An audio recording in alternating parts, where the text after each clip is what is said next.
नमस्कार मित्रों, क्या आपने कभी अपने नाक को आईने में देखा है? अगर आपका जवाब हाँ है तो बताइए हमारे जीवन में नाक की क्या उपयोगिता है। अगर आपका जवाब यह है कि नाक हमारी प्रमुख ज्ञानेंद्रियां हैं जिसके द्वारा हम गंध की पहचान एवं आवश्यक प्राणवायु को ग्रहण करते हैं, तो मैं आपको बता दूं कि आप एक प्रमुख और लाभदायक ज्ञान से अनभिज्ञ हैं।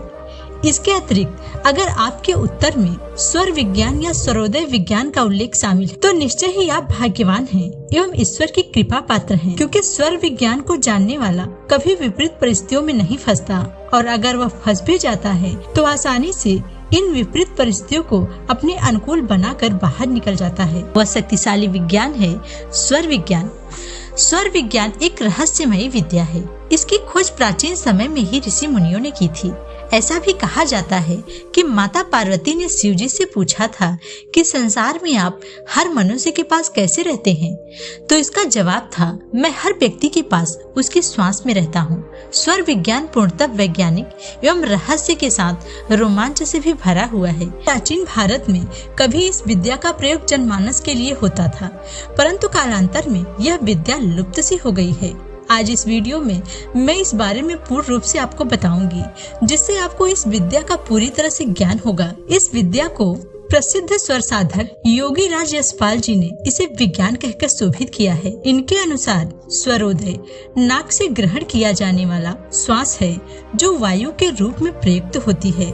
श्वास ही जीवन का प्राण है और इसी श्वास को स्वर कहा जाता है। स्वर के चलने की क्रिया को उदय होना मानकर स्वरोदय कहा गया है तथा जिसमें कुछ विधियां बताई गई हैं। विषय के रहस्य को समझने का प्रभाव हो उसे विज्ञान कहा गया है। स्वरोदय विज्ञान एक आसान प्रणाली है जिसे प्रत्येक सांस लेने वाला भी प्रयोग में ला सकता है।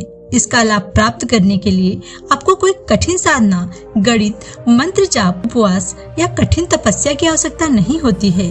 आपको केवल श्वास की गति एवं दिशा की स्थिति ज्ञात करने का अभ्यास करना होता है। यह विद्या इतनी सरल है कि अगर थोड़ी सी लगन एवं आस्था से उसका अध्ययन या अभ्यास किया जाए तो जीवन भर इसके असंख्य लाभों से अभिभूत हुआ जा सकता है। स्वर विज्ञान के अनुसार 3 तरह के स्वर होते हैं। पहला सूर्य स्वर, दूसरा चंद्र स्वर, तीसरा सुषुम्ना स्वर। इसका अंतर समझने के लिए सबसे पहले आप अपने हाथों को अपने नाक छिद्र के पास ले जाएं, कम से कम इतने पास कि जब आप नाक से वायु छोड़ें तो आप उसे महसूस कर सकें। अब नाक छिद्रों से वायु अंदर की ओर खींचें और पूरा ध्यान अपनी नाक और हाथों पर लगाएं। अब नाक छिद्रों से लिया गया स्वर जो वायु के रूप में उपस्थित है उसे बाहर छोड़ें। स्वर का स्पर्श आपके हाथों पर आते ही आपको महसूस होगा कि यह स्वर नाक के दाहिनी छिद्र से आया है कि बाईं छिद्र से। स्वर विज्ञान के अनुसार अगर श्वास दाहिने छिद्र से बाहर निकल रहा है तो यह सूर्य स्वर कहलाएगा। इसके विपरीत अगर स्वर बाईं ओर निकल रही है तो यह चंद्र स्वर कहलाएगा, और जब दोनों छिद्रों से श्वास निकलता महसूस हो तो वह सुषुम्ना स्वर कहलाता है, और जब दोनों छिद्रों से श्वास निकलता महसूस करें तो वह सुषुम्ना स्वर कहलाता है। श्वास के बाहर निकलने के उपरोक्त तीनों क्रियाएं ही स्वर विज्ञान का आधार हैं। सूर्य स्वर पुरुष प्रधान स्वर है जिसका रंग काला होता है और यह भगवान शिव का स्वरूप है। इसके बाद दूसरा चंद्र स्वर। यह स्वर स्त्री प्रधान स्वर है जिसका रंग गोरा होता है तथा यह माता पार्वती का रूप है। तीसरे श्वास में जब दोनों स्वर मौजूद हों यानी सुषुम्ना स्वर हो तो आपको भगवान शिव और माता पार्वती दोनों की शक्तियाँ प्राप्त होती हैं। ईड़ा नाड़ी शरीर के बाईं तरफ स्थित होती है और पिंगला नाड़ी दाईं ओर। अतः ईड़ा नाड़ी में चंद्र स्वर स्थित होता है और पिंगला नाड़ी में सूर्य स्वर स्थित रहता है। सुषुम्ना नाड़ी मध्य में होती है, इसलिए जब मुंह से श्वास निकलता है तो सुषुम्ना स्वर कहलाता है। ज्योतिष शास्त्र के अनुसार स्वर विज्ञान के निम्नलिखित परिणाम होते हैं, जैसे सोमवार, बुधवार, गुरुवार, शुक्रवार को बाईं स्वर चल रहा हो तो वह शुभ होता है। इसी प्रकार मंगलवार, शनिवार और रविवार को दाएं छिद्र से स्वर चल रहा हो तो भी यह श्रेष्ठ बताया गया है। इसके अलावा स्वर को 5 तत्व के अनुसार भी बताया गया है जिसमें हर तत्व का होता है, अर्थात यह बाईं अथवा दाईं छिद्र से निकलने वाली वायु के प्रभाव से नापा जाता है। अगर श्वास का दर्द 10 अंगुल है तो पृथ्वी तत्व। श्वास का दैर्घ्य 12 अंगुल हो जल तत्व। श्वास का दैर्घ्य 8 अंगुल हो तो अग्नि तत्व। और श्वास का दैर्घ्य 6 अंगुल हो तो वायु तत्व। और अगर श्वास का दैर्घ्य 3 अंगुल हो तो आकाश तत्व होता है। जब श्वास बाहर निकल रही हो तो श्वास की निर्मूल अवस्था होती है तथा इस स्वर को निर्मूल स्वर भी कहा जाता है। और जब श्वास नासिका के भीतर जा रही हो तो वह स्वर की सगुण अवस्था होती है तथा इस स्वर को सगुण स्वर भी कहा जाता है। इसी तरह जो स्वर चल रहा हो उसे उदित स्वर कहा जाता है और बंद स्वर को अस्त स्वर कहा जाता है। इन्हें क्रमशः पूर्ण तथा रिक्त स्वर भी कहा जाता है। स्वर सगुण और उदित हो तो कार्य सिद्ध होता है और अगर इसके विपरीत हो तो कार्य की हानि होती है। मित्रों, अब तक आप स्वर विज्ञान को समझ गए होंगे। अब जानते हैं कि स्वर विद्या में किस प्रकार मनचाही संतान की प्राप्ति होती है। जब पुरुष का दाहिना स्वर और स्त्री का बायां स्वर चल रहा हो उस समय संभोग करने से पुत्र उत्पन्न होता है।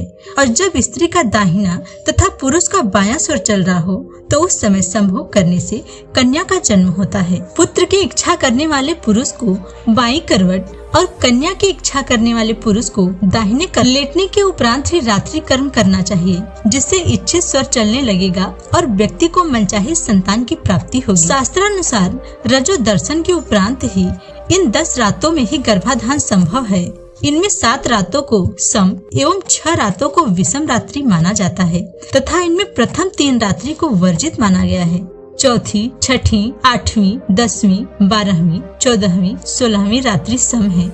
यदि इन सब रातों में पति पत्नी संबंध बनाए तो गर्भधारण होने पर पुत्र की प्राप्ति होती है। और बाकी बची 5वीं, 7वीं, 9वीं, 11वीं, 13वीं और 15वीं विषम रात्रि में संबंध बनाने से कन्या उत्पन्न होती है। स्वर विज्ञान में गर्भधारण के कुछ नियम बताए गए हैं, जैसे ऋतुकाल के बाद चौथी रात्रि को संबंध बनाने से अल्पायु और दरिद्र पुत्र की प्राप्ति होती है। इसलिए प्रथम 3 रातों की तरह इस रात्रि में भी दूर रहें। 5वीं रात्रि में विषम भोग से मध्यम आयु वाले पुत्र का योग होता है एवं 7वीं रात्रि में विषम भोग से पुत्री का जन्म होता है। 8वीं रात्रि में अगर सूर्य स्वर चल रहा हो तो उस समय विषम भोग करने से ऐश्वर्यवान एवं सुशील पुत्र का जन्म होता है। 9वीं रात्रि में विषम भोग करने से ऐश्वर्यवान पुत्री की प्राप्ति होती है। 10वीं रात्रि में विषम भोग करने से चालाक एवं निपुण पुत्र प्राप्त होता है तथा 11वीं रात्रि में चरित्रहीन पुत्री की प्राप्ति होती है। 12वीं रात्रि में उत्तम पुत्र का जन्म होता है। 13वीं रात्रि में अशुभ संतान एवं वर्ण संकर कोख वाली पुत्री का जन्म होता है। 14वीं रात्रि में सर्वगुण संपन्न पुत्र प्राप्त होता है। 15वीं रात्रि में विषम भोग से भाग्यशाली पुत्र का जन्म होता है एवं 16वीं रात्रि को विषम भोग करने से उत्तम पुत्र प्राप्त होता है। स्वर विज्ञान में पंचतत्व के अनुसार पृथ्वी तत्व में पुत्र, जल तत्व में पुत्री, वायु तत्व में गर्भ गल जाएगा, अग्नि तत्व में गर्भ गिर जाएगा, आकाश तत्व में नपुंसकता का जन्म होगा। अब हम बात करेंगे स्वर परिवर्तन की विधियों के बारे में। स्वर परिवर्तन की विधियों के बारे में, जो स्वर चलाना चाहो उसके विपरीत करवट बदलकर उसी हाथ का तकिया बनाकर लेट जाओ। थोड़ी देर में स्वर बदल जाएगा। जैसे यदि सूर्य स्वर चल रहा है और चंद्र स्वर चलाना है तो दाहिने करवट लेट जाओ। कपड़े की गोटी बनाकर या हाथ के अंगूठे से नासिका का एक छिद्र बंद कर दो। जो स्वर चलाना हो उसे खुला रखो, स्वर बदल जाएगा। बगल में तकिया दबाकर रखने से भी स्वर बदल जाता है।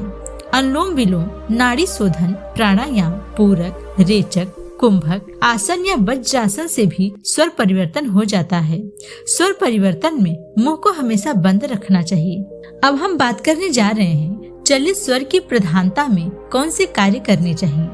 प्रातः काल सूर्योदय काल के बाद भी चलित स्वर वाली करवट से उठो और बैठकर उसी तरफ की हथेली के दर्शन करके मुंह पर फेरते हुए चेहरे पर घुमाओ, फिर सारे शरीर के हाथ पैर पर घुमाओ। इसके बाद इस मंत्र को बोलो, कराग्रे वस्ते लक्ष्मी, कर मध्य सरस्वती, कर मूले स्थितो ब्रह्म, प्रभाते कर दर्शनम।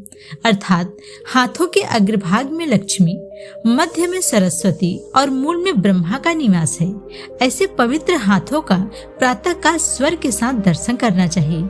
कर्म का प्रतीक हमारे हाथ हैं। कुछ भी प्राप्त करने के लिए कर्म जरूरी है। इसके बाद बिस्तर त्याग के साथ जिस ओर का स्वर चल रहा हो उसी ओर का पैर पृथ्वी पर बढ़ाएं और ये मंत्र बोलें।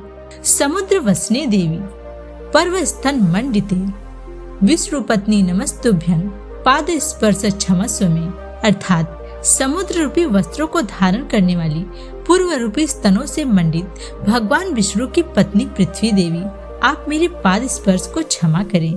इस मंत्र से सिद्ध होता है कि भारतीय संस्कृति में जड़ वस्तुओं में चेतन को देखने की क्षमता है। तत्पश्चात चलित स्वर के अनुसार कदम बढ़ाइए।